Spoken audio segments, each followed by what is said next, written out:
Olá pessoal, sejam todos bem-vindos a mais uma aula do canal Gênios da Física. Hoje vamos falar sobre matemática elementar, né? Essa aula, pessoal, vai ser uma aula sobre conjuntos e nós vamos falar sobre o que é um conjunto, seus elementos, qual a sua notação, representação na forma de diagrama, chaves, etc. O livro-texto na qual essa aula vai ser direcionada, né, é o livro-texto do autor chamado Álvaro Andrini, né? O título do livro é Praticando a Matemática. Eu escolhi esse livro porque é um livro bastante objetivo, direto e sem muitas delongas e rapidamente ele utiliza aquele conteúdo e aplica logo o exercício. Então essa aula, pessoal, é uma aula que vai ser direcionada para o ensino médio, né? E ela foi, na verdade, ela foi uma solicitação, um pedido feito a um grande amigo e professor na qual eu tive o privilégio de ser aluno dele, né? Da minha antiga escola, na qual eu fiz todo o meu ensino fundamental e ensino médio, né? O professor Paulo Salgado, professor de matemática. E a escola na qual eu fiz todo o meu ensino médio e fundamental, né? Foi uma escola pública.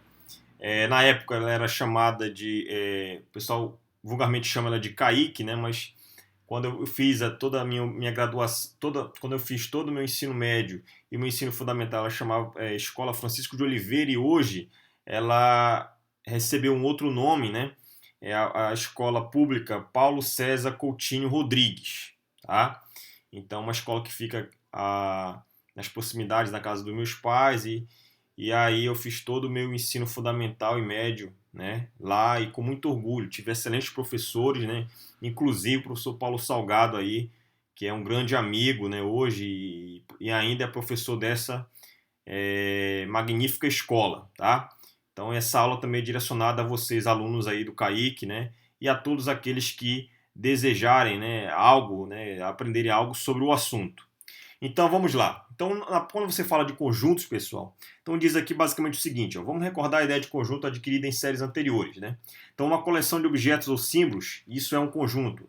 Os objetos ou símbolos que formam o conjunto são chamados de elementos. Então, perceba o seguinte: olha, quando eu coloco aqui nesse exemplo, aqui no livro, né, conjunto de crianças, cada criança é um elemento do conjunto, tá?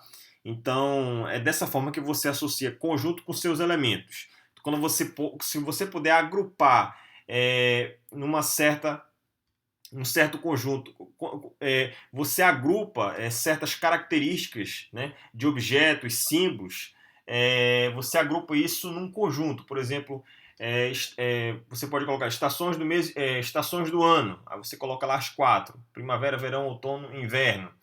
Ah, eu quero dia da semana que começa com a letra D. Ah, só domingo.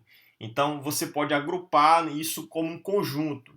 E esses símbolos e objetos que estão dentro desse conjunto, você diz que denomina isso como sendo elementos do conjunto, tá? Então você pode ter elementos, você pode ter conjuntos numéricos, por exemplo, dos números naturais, reais, complexos, né, racionais. Você também pode ter conjuntos de alimentos, de frutas, né, bebidas. Você pode ter conjuntos de pessoas, no caso aqui que a gente viu de crianças. Então existe uma variedade muito grande que você pode representar isso, né, que você vê padrões em certas situações, isso como um conjunto. Então a utilidade disso na matemática como um todo é bastante presente no nosso dia a dia, tá? Então, se os elementos de um conjunto forem letras, né, eles são representados por letras minúsculas. Já os conjuntos, nós representamos eles sempre por letras maiúsculas. Então, isso é uma regra que deve ser seguida. Então, vamos lá. Então, como exemplo aqui, olha, uma outra característica interessante: toda vez que você escreve uma letra maiúscula, isso representa um conjunto. E as letras, se você tiver elementos desse conjunto onde há letras, as letras sempre serão minúsculas. E dentro essas letras minúsculas são os elementos, e dentro esses elementos todos eles podem ser agrupados entre chaves, tá? Então essa é a maneira de representar um conjunto que eu estou colocando aqui. Vogais do alfabeto, está aqui: A, E, O, U. Coloco entre chaves todas as letras minúsculas, A maiúsculo como sendo o conjunto A, né? Que isso representa o conjunto porque a letra é maiúscula. Números pares entre 1 e 7. Então você coloca B aqui, B é o conjunto, que é maiúsculo, igual aos números, 2, 4, 6.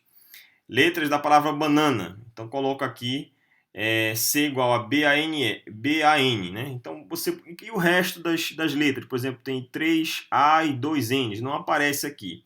Porque isso é uma observação. Perceba, no conjunto não se deve repetir os elementos iguais.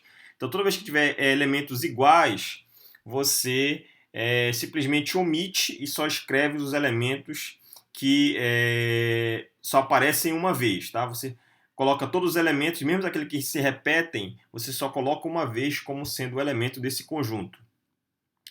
Também é permitido colocar reticências em certos conjuntos, finitos ou infinitos. Então, por exemplo, conjunto dos números pares. Você coloca de 0, 2, 4, 6. Então, isso é um conjunto infinito, que você não vai colocar infinitos números aqui. Então, você coloca reticências para representar aquele conjunto. Mas, claro, você deve colocar reticência a partir do ponto em que não prejudique a compreensão. Então, se você colocar, por exemplo, 0, 2 e reticência, não fica claro que isso aqui vai ser um conjunto dos números pares. Então, você precisa colocar mais números, 4, 6, 8, para você deixar claro para o leitor, né, para quem está vendo, que aquilo é um conjunto de números pares. A mesma coisa que o conjunto dos números ímpares menores que 20, como coloca os 3 primeiros e os 3 últimos.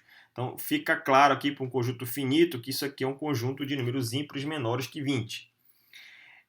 Uma outra maneira de representar o conjunto, além de ser por chaves, né, e escrever a letra do conjunto como sendo uma letra maiúscula, você pode representá-lo também como sendo um diagrama, né? Um diagrama é uma linha fechada que não se cruza. Por exemplo, uma elipse, um retângulo, pode ser um quadrado, pode ser um triângulo, pode ser um círculo. Então, esses são os diagramas que nós podemos representar um conjunto. Então, eu posso escrever, por exemplo, o conjunto A dessa forma, vogais do alfabeto, ou assim, entre chaves, ou na forma de diagrama, desse jeito. Eu posso escrever o conjunto B como sendo números pares entre 1 e 7, ou desse jeito entre chaves, né, colocando os algarismos, ou na forma de diagrama. E aí, se você vai colocar dentro de um retângulo, de um quadrado, de um círculo, aí quem vai escolher é você. Né? Não tem regra para isso, é você que faz a escolha. A não ser que no problema ele diga que você use determinado diagrama, mas se não deixar claro, você pode usar qualquer um, tá? C. Então, C aqui são as letras da palavra banana. São 3, você pode escrever um conjunto desse jeito ou desse aqui. Então, são 3 maneiras distintas. E aí, bem, e com relação à ordem, tem certos conjuntos que não necessitam necessariamente você seguir uma ordem. Então, por exemplo, aqui, ó, C. Aqui você pode colocar BAN, ABN, NAB. Os elementos do conjunto você sempre separa por vírgulas, tá certo? Aqui, por exemplo, 2, 4, C, você pode botar 6, 4, 2. Aqui a EU, você pode colocar U, O, I, E, A, E, I, O, A, U. Então a ordem aqui não importa muito. Mas é sempre bom seguir uma ordem, porque, por exemplo, aqui, olha. Aqui tu precisa de uma ordem, conjunto dos números pares. Se você colocar isso de forma desordenada, não deixa claro para o leitor que isso aqui trata de um conjunto de números pares. Se você colocar, por exemplo, 10, 8, 6, 2, não sei o quê, e colocar os números pares desorganizados, né, numa ordem, não seguir uma ordem, por exemplo, nesse caso crescente, vai ficar confuso para o leitor. Então, a regra é sempre seguir uma ordem até para você conseguir ter um padrão de resolução dos problemas que vierem a aparecer sobre conjuntos, tá? Então, aqui nos exercícios, por exemplo, represente entre chaves os elementos do conjunto 0, 2, 7, 3, 8, 1. Então, você vai seguir aqui, você pode seguir a ordem ou não. Coloca o A maiúsculo e entre chaves, né, os elementos do conjunto e separados por vírgula. Aqui a mesma coisa, B, X, Y, Z. Aqui C, né, azul e verde. Represente por diagramas. Aqui você coloca aqui conjunto A, conjunto dos meses do ano que começa pela letra J. Então tá aqui, ó, janeiro, julho e julho. B, conjunto dos algarismos do número 53028. Então você coloca cada algarismo é um elemento do conjunto. Aqui conjunto A, conjunto das estações do ano. Então você coloca primavera, verão, outono e inverno. Os 4. Conjunto dos meses do ano que começa pela letra M, março e maio. Conjunto dos números ímpares menores que 10. Você coloca aqui, ó, sempre letras maiúsculas representando os conjuntos. Esses elementos entre chaves e cada elemento sendo separado por vírgula. E se tiver letra, sempre letra minúscula, os elementos do conjunto. tá? Conjunto dos números pares maiores que 10, conjunto dos números ímpares menores que 10, então você coloca aqui uma sequência que aparece conjuntos finitos, conjuntos infinitos, então existem vários tipos de conjunto aqui, ó. Aqui a gente está tratando só de conjuntos numéricos, tá? O conjunto E é o conjunto dos números pares entre 1 e 11, tá aqui, ó, tá? Conjunto dos números ímpares entre 120 e 130, tá aqui, ó. Conjunto dos algarismos do número 8596, tá aqui, 4. Conjunto dos algarismos ímpares do número 1385, então são 3, ó. 1, 3, 5 são 3 algarismos ímpares, o 8 é par, certo? Não aparece aqui dentro. Conjunto dos números das faces de um dado, então são 6 possibilidades. Conjunto das letras da palavra paralela, então perceba que o A aparece 3 vezes, mas aqui na palavra, mas quando representa num conjunto, basta colocar somente uma vez. O L 2 vezes, mas coloca somente uma vez. Conjunto dos algarismos do telefone 93935. Então 93 aparece 2 vezes cada, então isso você coloca uma vez como o elemento desse conjunto, né? Porque essa é uma regra que deve ser seguida, não pode repetir elemento. Se tem repetição, basta colocar somente uma vez. Conjunto das letras da palavra arara, então o A 3 vezes coloca somente uma como representação do elemento. R2, a letra aqui R, então bota somente uma. Então esse conjunto tem 2 elementos, esse conjunto tem 3 elementos, esse conjunto aqui tem 5 elementos, esse conjunto tem 6 elementos e assim por diante, tá? Escreva entre aspas os elementos do conjunto. Então vai continuar aqui, basta vocês olharem e olhar a pergunta e em seguida olhar a resposta para você ter uma noção de como você pode representar um conjunto e desenvolver a análise aqui quando você vier ao caso a resolver algum tipo de exercício, né? Quais dos conjuntos são finitos e infinitos? Então, os finitos são aqueles contáveis, certo? Você pode contar. Infinito é aquele que é incontável, você não tem como enumerar eles, né, do início ao fim. Então, por exemplo, aqui, o conjunto dos números ímpares, o B aqui ele é infinito, tá? Por exemplo, o conjunto das letras do alfabeto, então você pode contar aqui todas as letras do alfabeto. Então, se você pode contar, é finito, né? Essa forma que você identifica. Aqui, por exemplo, represente da seguinte forma os conjuntos. Então, por exemplo, março e maio. Então, isso aqui é meses do ano que começa com a letra M. Janeiro, julho e julho. Então, são meses do ano que começam com a letra J. 1, 3, 5, 7, 9. Então, perceba isso aqui é os números ímpares de 0 a 10, ó, menores que 10.